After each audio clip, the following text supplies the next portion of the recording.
Yes. Sino pa po? Elay? So, Ma'am Grace, since nasagot mo na po kung um, paano magsimula and kung paano pa maging unique ang study, ngayon naman po, ano po ba yung mga dapat na i-consider sa pagpili ng topic po? Ayan. Okay, magandang tanong yan. Ano? So, una sa lahat, kung kayo ay teacher, titingnan ninyo yung agenda ng school or agenda ng office na pinagtatrabahuhan nyo. At kung kayo naman ay estudyante, titingnan mo yung subject. Ano ba ang nagpapagawa ng research sa'yo? Math? Science? English? So, ano ba yung sabi ni teacher? So, yun ang i-consider mo una sa lahat. And then, pangalawa, ang importante, meron ka ng sariling topic. Iko-combine mo lang siya sa research agenda or sa research subject mo. Tapos, yung advice pa rin ng advisor ninyo. Kailangan you are thoroughly advised or mentored by your advisor. Kasi, sila yung tutulong sa inyo para mas mabuo mo pa yung study mo. At ang pinakamaganda is, humanap ka rin kung ano yung topic mo. Yun din dapat yung kasanayan ng advisor na kukunin mo. For example, ang topic mo is about science, mag-iimbento ka ng something. So, ang kukunin mo rin is yung may field din na ganun. Para mabuo mo yung topic na gusto mo talaga, para ma-well-advised ka. Hindi ka dapat kumuha ng isang advisor na taliwas doon sa gusto mong gawin kasi hindi kayo magkakaintindihan. And then, titingnan mo rin yung kakayanan mo. Kaya mo bang gawin yan? Kung nagsisimula ka pa lang, it's okay. Start sa basic. Kasi, ang pinaka-difficult talaga is yung pagsisimula. Yung pagsisimula. Mag-start ka, yung sa tingin mo kakayanin mo muna, pero yung interesting naman. Hindi lang dahil kaya mo, no. Magsisimula ka dahil sa tingin mo ay kakayanin mo. Tingnan mo yung kakayanan mo. And then, yung time frame. Sa pagpili mo ng topic, napakaganda ng topic mo, pero kakayanin ba yan ng oras? Considering na, kung estudyante ka, meron ka pang ibang subjects. Kung nag-aaral ka o nagtatrabaho ka, meron ka ring trabaho. So yun, yung time frame, importanteng i-consider yun sa research. Kaya nga sabi ko, kapag gagawa kayo ng research, importante na 3 topics ang ipipresent mo. So ito yung pinaka-tips ko talaga kung paano mo anong mga bagay na dapat mong i-consider sa pagpili ng topic. Siyempre, aside doon sa mga sinabi ko na dapat interest mo siya and all that, pero ang pinaka-main talaga dyan is yung the reason why you are doing that research. Kung sa math, dapat naka-inclined sa math. And alam nyo ba, ang iba, gusto ko pong mag-research ng culture, kaya lang mathematics major ako. Meron na. Alam nyo ba na as a mathematics major, pwede kang mag-research ng culture? Ang tawag dyan ay ethnomathematics. Meron ng discipline na ganun ngayon. Kaya pwede mo nang makombine ang math at ang culture. O kaya yung iba, ay, gusto ko sanang mag-research ng culture, kaya lang iba yung discipline ko. Hindi. Meron na kaya mong mapag-isa yung research na culture at ang mathematics na discipline mo. Pwede na yun. Yun ang mga dapat na i-consider para sa akin sa pagpili mo ng topic. Sa lahat, research agenda, advice ng advisor ninyo, nakapareho mo ng gustong gawin, at yung kakayanan mo, at yung time frame, most importantly. Thank you, Ella. I hope nasagot ko yung question mo. Yes? Any other? Zarmaine? Ako po ulit, ma'am. So, ano po ba yung process na dapat nating gawin kapag nakahanap na tayo ng interesanteng topic or magandang topic? Yan po. So, yung process. Okay, so hindi ko kayo pahihirapan ng grabe ang ibibigay ko sa inyo yung mga experiences ko kasi baka malay ninyo, mai-apply ninyo. Kapag gagawa ka ng research, simplihan mo lang. Automatically, pag sinabing research, hindi siya nakakatakot. It should be something interesting. Kaya lang, nangangailangan ito ng creativity. Maging creative lang tayo. O sige, simplihan natin. Una sa lahat, kapag may idea ka na ng gusto mong topic, you need to read a lot. Magbasa ka para ma-familiar ka pa lalo doon sa gusto mong topic. Yung mga mababasa mong mga topics, kunin mo na yun as references. O see, ganun ako. Kapag ito, nagbabasa ako, kinukuha ko na yun as references para magamit ko na siya sa introduction ko or para magamit ko na siya sa related literature ko. Para hindi na wasted ang effort. Kasi yung iba, nagbabasa. Wala lang, tinapo na yung binasa. Yung maganda, in-screenshot, tapos wala na. Maghahanap na lang ulit kapag gagawa na ng introduction at related literature. Hindi tayo dapat ganun.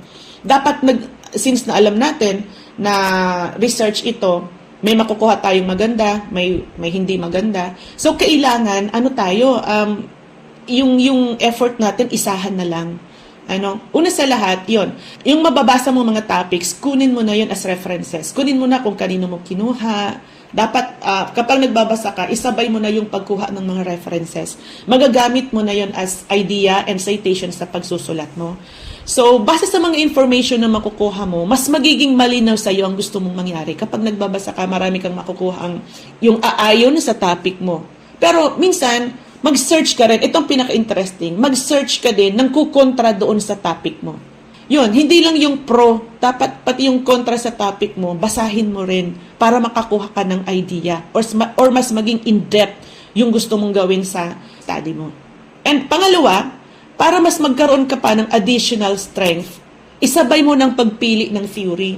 Ano ba ang theory na pwedeng mag-scaffold? Kasi minsan, ang isa sa difficulty ng mga estudyante o ng nagre-research, may topic na ako, pero very broad. Gusto ko kunyaring pag-aralan ang tungkol sa, gusto kong topic ko is ecofeminism. So, paano ko siya paiiksiin? So, wala akong idea kasi masyadong broad. Ang ginagawa ko, naghahanap ako ngayon ng theories. Yung theories na mahanap ko, meron yung mga parameters. Ang theories actually, ang possible na magbigay sa'yo ng topic na makukompress mo or ng focus. Kasi sa theories, bibigyan ka niya ng mga idea. I-relate mo siya sa study mo. O parang kunyari sa akin, ano bang pinag-focusan ko? Yung similarities of rice plant. So may mga theories din akong ginamit doon. At yung parameters ng theory na yun, yun ang in-apply ko doon sa study ko. Sige. Now, kapag meron ka na pati ng theory, magagamit mo na rin siya sa theoretical framework. See? Hindi ka na naaabala ng mga gagawin mo. Kasi yung iba, title muna, etc. Tapos, at the end of the day, saka na siya maghanap ng theory and all. Mali. Dapat hanapin mo na magbasa ka muna, mauna ka munang kumuha ng mga theories. Para magkaroon ka niya ng concrete idea kung anong magiging variables or phenomena ng pag-aaralan mo. At para magkaroon ka na ng malinaw na direction. So that's the time na makakapag-create ka na ng research question o statement of the problem. Kasi pag marami ka ng idea nakuha, makikreate mo na yung statement of the problem mo. Saka na yung title. Pero sometimes, interchangeable naman siya. May mga researchers na nauuna yung topic, then SOP. Then, magre-research sila. Ako, ginagawa ko, magbabasa muna ako and all that, saka na yung research, SOP, at title. Kasi sa totoo lang, ang working title, nababago naman yan. Nababago yan. Kaya, sa mga baguhan na researcher, mas magandang gawin ninyo is, magbasa kayo ng magbasa. And then, after that, pipiliin mo ngayon kung anong gusto mong method. Anong gusto ko? Quali o quanti? Kasi depende yan sa kung paano mo gustong lutasin yung problema mo. Kung paano mo gustong i-present. Huwag mong pipiliin yung quali dahil ayaw mo ng statistics. Pipiliin mo kasi yung qualitative dahil yun ang better design sa topic mo. Actually, everyone, between quali and quanti, mas madali ang quanti. At hindi naman nakakatakot ang statistics kasi marami na tayong apps ngayon. At marami tayong statisticians sa school. Pwede tayong maraming natanungan. Pero, ang qualitative, mahirap siya. Pero, interesting siya. Hindi ko sinasabi dahil mahirap ay huwag niyong piliin. Pipiliin niyo siya dahil gusto niyong ikwento ang isang bagay. Kasi dalawa lang yan. Ang qualitative, nagbibigay siya ng kwento, makabuluhang kwento, stories. Pero ang quantitative naman, kwenta. Nagkukwenta ka, kinukwenta mo yung mga numbers. So, depende sa iyo. For example, ako, ito, similarities of men and women. Kung gagawin ko siyang quantitative, malilimit siya doon sa parameters niya lang na pipiliin ko. Ito yung mga variables, parameters, ito lang. Yung magsasagot naman, check. Yes, no, or, di ba, may mga Likert scales tayo. Hanggang doon lang. Wala ka nang masyadong ibang maibibigay na ano, kasi it's not the discipline naman of quantitative to explain a lot. Ang i-explain mo sa quantitative is base sa lumabas na output ng numbers. Pero pag sa qualitative, kakapag-express ka ng gusto mong i-express. So, kaya ang inilagay ko doon sa similarities, gusto ko siyang gawing kwento. Kaya ginawa ko siyang qualitative research. So, after that, all throughout your research, you will need the help of your advisor. So, you always need to ask for the advice of your advisors. Lapit kayo parati. Pero minsan, wag lang kayong aasa sa advisors ninyo. Pwede rin kayong kumuha ng consultant para mas maging wise kayo. Kung gustong-gusto nyo yung study ninyo, kumuha kayo ng consultant aside sa advisor ninyo. Pero magpaalam kayo sa advisor ninyo. Ang consultant, magkukonsulta ka lang, pero hindi silang nasusunod. Dapat ipaalam mo pa rin sa advisor mo out of courtesy. Yun. Ganun lang yung process na ginagawa ko. Pagka baguhan, mag-i-scramble agad sila sa pagpili ng title, mag-i-SOP sila. Alam niyo kung bakit kayo nahirapan gumawa ng title? Nahirapan kayong gumawa ng SOP? Kasi nga, wala pa naman kayong nababasa, wala pa kayong idea. Ano nga naman ang ilalagay niyo dyan? Diba? It makes sense. Pero kung marami na kayong binasa, nagbasa na kayo lahat-lahat, mas madali na sa inyong bigyan ng direction yung inyong research. So, yun, doon kayo mag-start. Magbasa muna bago gumawa ng title at SOP. Pero minsan, kapag sanay ka na, medyo hustler na, marami ng research na nagagawa, nababaliktad na yan. Nakakagawa na sila ng title SOP, saka na magre-research. Baliktad na. Pero sa mga baguhan, sinasuggest ko, magbasa muna kayo. Hindi problema, ang pinaka-unang-una nyong gawin is not your title and your SOP, but to read about your intended topic. Yun lang. So, I hope nasagot ko yung tanong mo, Zarmaine. Tin? Isa po sa mga tanong, bakit po ba nare-reject ang iniisip namin unique na research topic? Okay. So, oo, ganun talaga. Hindi kasi, sabi ko nga kanina, yung appreciation natin ng unique na study is different. Maaaring na-appreciate ko yan as unique, pero sila, hindi nila na-appreciate yan as unique. Pero, the reason na naging unique yun sa'yo, kapag feeling mo unique ang ginagawa mo, yun naman ang makapagbibigay ng motivation for you to continue your study. So, yun lang ang pinaka-consolation prize dyan. Pero, bakit ba merong nare-reject na mga unique na research? Yun nga, una sa lahat, maaaring hindi sumunod sa agenda ang research ninyo. Baka yung mga panel members, may hinahanap silang need nyo pang i-work out. So, hindi naman kasi lahat ng nare-reject ay para bang, it's not about you. Una sa lahat, maaaring hindi sumunod yung research ninyo sa agenda ng subject ninyo o ng topic ninyo. Baka may hinahanap pa silang need nyo pang i-work out. Baka hindi naman totally ni-reject. Baka sinabihan lang kayo na, you need to remodel. Pero pag sinabing na-reject talaga, well, tingnan natin. Yun ang una sa lahat na titingnan ninyo. Pangalawa, walang expertise sa topic mo ang mga nagti-check ng paper ninyo. Kasi ang mga researchers, may mga kanya-kanyang expertise yan. May mga qualitative researchers, may mga quantitative researchers. And ang quantitative researchers, marami pang uri ng researchers yan.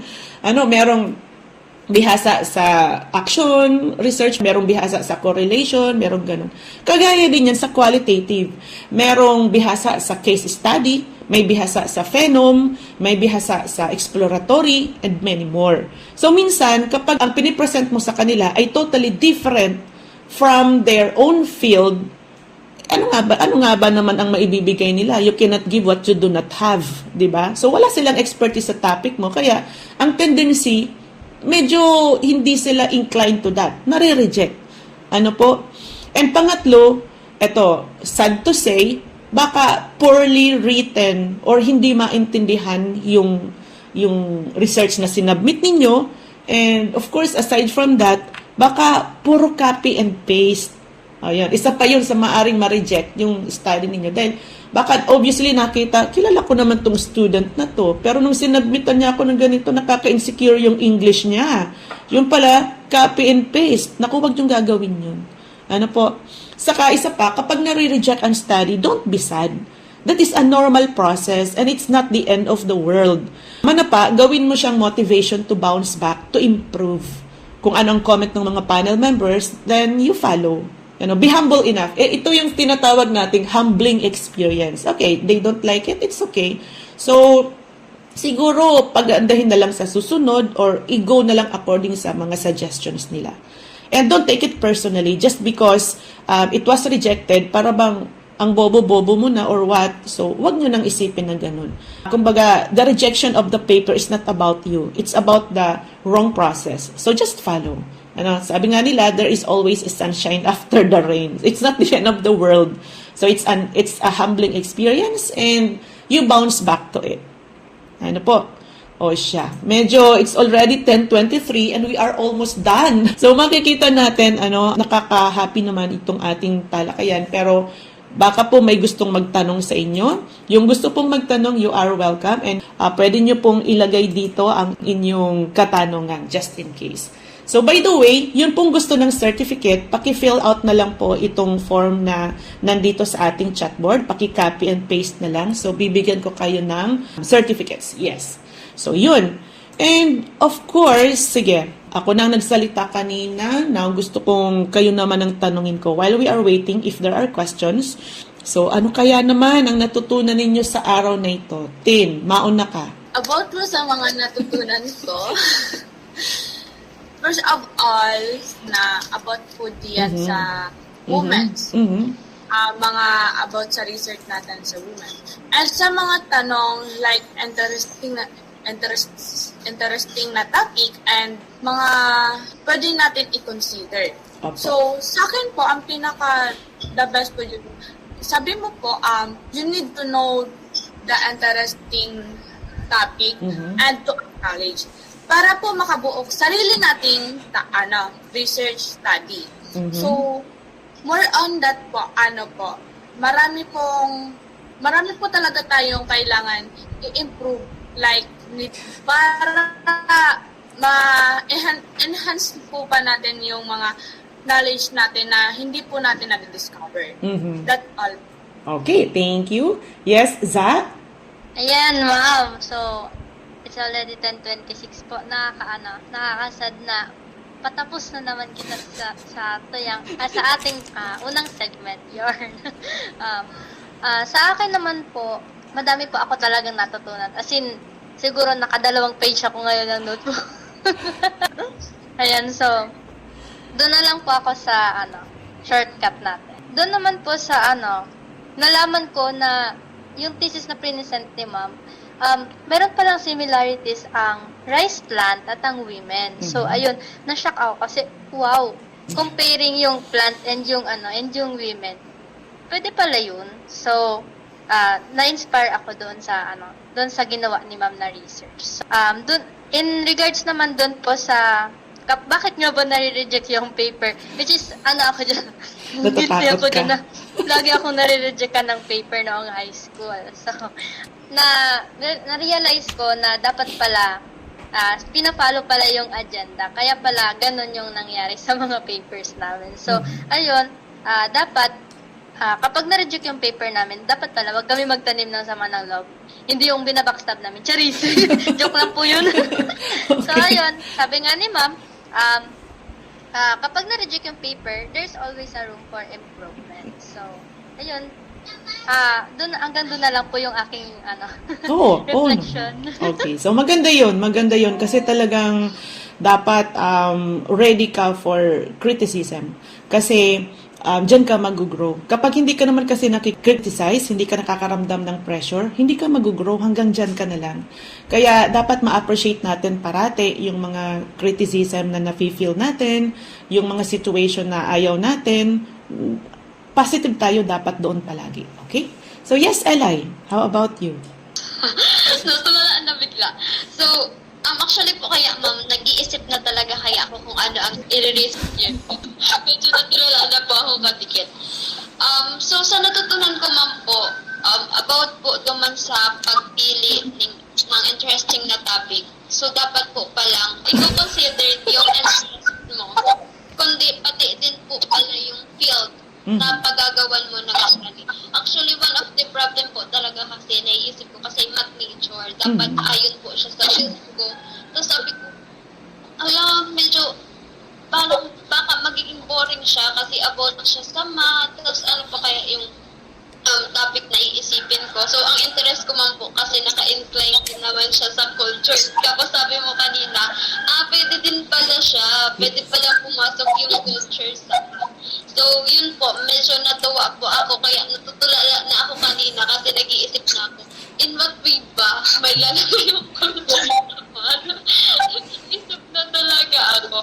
Pero so, yun po, madami din akong natutunan about sa interest and different perspective po ng mga researchers po. Kaya dapat hindi din natin talaga take into the heart po yung pagre-reject nila ng paper kasi one of the rule naman talaga is para maging maayos yung paper natin at the end of the day. So, good thing po na nasabi mo po yun sa mga viewers natin. So, Okay. Ayun. At least meron naman kayong natutunan sa akin at hindi wasted yung ating araw sa araw na ito. Anyway, may gusto bang magtanong? Kung may gustong magtanong, just type it down. At ba't may tanong ka ba? Opo. Diba po? Okay po. So, mag-third year na po kasi kami, tapos ang last kong research is senior high school pa, matagal na panahon na po yun, kaya medyo hindi ko na alam yung ano po, yung mga gagawin kapag nag-conduct ng research. Mhm. So, ang question ko po, ano po ba yung best way para makapag-create ka ng unang-una nung research title, tapos ano po ba yung dapat kong dapat unahin na gawin?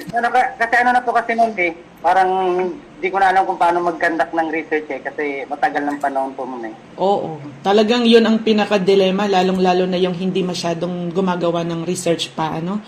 So, yun nga, sinabi ko na kasi kanina na una sa lahat, wag kayong gagawa ng title right away. Una sa lahat, isipin mo muna, ano yung gusto kong gawin? Ano yung interest ko? Tapos, titingnan mo ngayon, ano bang pinapagawa ng subject ninyo or ng agenda? So, i-combine mo lang yung dalawa na yon. And then, ang pinaka dapat mong gawin talaga is magbasa. Magbasa ka ng magbasa para magkaroon ka ng impormasyon sa topic na gusto mo. Ano po? And from there, since nabaguhan kayo, huwag ninyong uugaliin na gagawa agad kayo ng title, gagawa kayo ng, tawag dito, ng title, SOP. Huwag. Magbasa muna kayo ng madami patungkol sa naisip ninyong idea. And then, saka nyo naisipin kung ano ang magandang title at SOP. Ano? Kasi dapat yung title at SOP hindi sila naghihiwalay. Dapat closely intertwined sila. Ang SOP kasi, yan ang pinaka puso or utak ng study ninyo. Kapag mali yung SOP ninyo, mali na lahat yan. So, you start a good SOP. Siyempre, tutulungan naman kayo ng mga advisors ninyo yan. Yun nga, nabanggit na namin kanina, pinaka-importante lang na i-follow ninyo kung ano yung advices ng mga advisor ninyo at ng subject teacher ninyo. Kasi marami siyang ikinukonsider kapag gagawa kayo ng research. Yung format, yung subject, yung allowed na topic sa inyo. Pero kung ikaw, isang tao na mapagbasa, aware ka sa nangyayari sa environment, madali kang makakuha ng topics. Ang dami-daming topics, sa totoo lang, hindi ka mauubusan ng topic. Well, ang isang tao kapag sanay mag-isip, hindi nauubusan ng topic yan. Kaya nga minsan, maski nga may nagtanong sa akin, ma'am, pwede po bang gawing topic yung bakit hindi ka crush ng crush mo? Sabi ko, oo naman. Pwede. Pwede nga yan sa math. Bakit hindi ka crush ng crush mo? Pwede yan sa science. Pero, again, babalik tayo sa appreciation ng mga panel, sa expertise ng mga panel. Yun ang mga bagay na dapat natin i-consider. So, long way to go pa yun. Pero, ngayon pa lang tama yun, Julius. Kailangan paghandaan mo na. So, yeah, matutulungan naman namin kayo dyan. Marami naman tayong experts sa school. I hope I answered your question. So, yun. Okay po. Okay, thank you. At, yun na nga, sinasabi natin. Dahil sa pagtatanong ni Julius, meron kang free. I-claim mo na lang ito.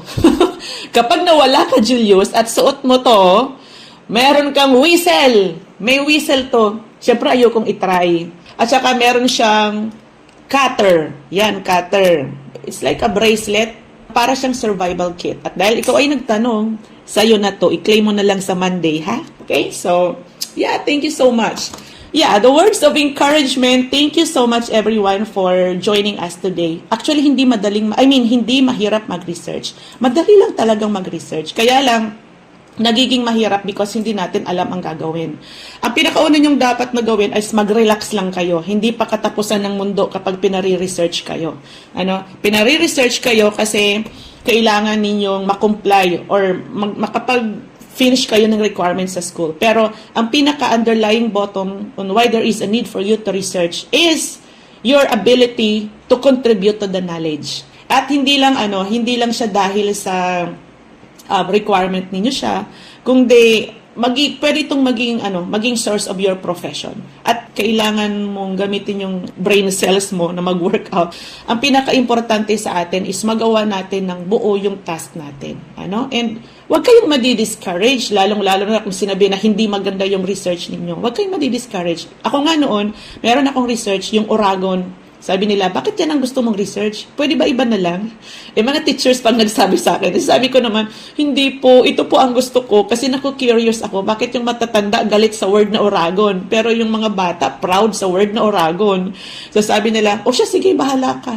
Hanggang ginawa ko yung research ngayon at nung magtapos, na-appreciate nila. So yung nagsasabi sa akin noon na, bakit ba yan ang gusto mong gawin? Sabi niya sa akin, maganda pala yun. Now, hindi ko na tatanggihan ng Oragon. Okay na ako sa Oragon. So, yun. And, iba yung feeling nung nagagawa mo yung gusto mo. Hindi naman tayo dito magtatagal ng matagal sa mundo. So, we might as well leave a legacy na masasabi nating may na-prove tayo. Kahit konti lang. So, yun lang po everyone. Huwag kayong magpapadala sa mga discouragement. Always keep yourself on track. Naka-focus lang kayo palagi. Ang discouragement, nandyan yan. Ang disappointments, ang mga stressors, nandyan yan palagi. Pero, always motivate yourself. And don't forget to pray. Yun lang everyone. Thank you so much for joining us today. And I hope na makasama namin ulit kayo soon.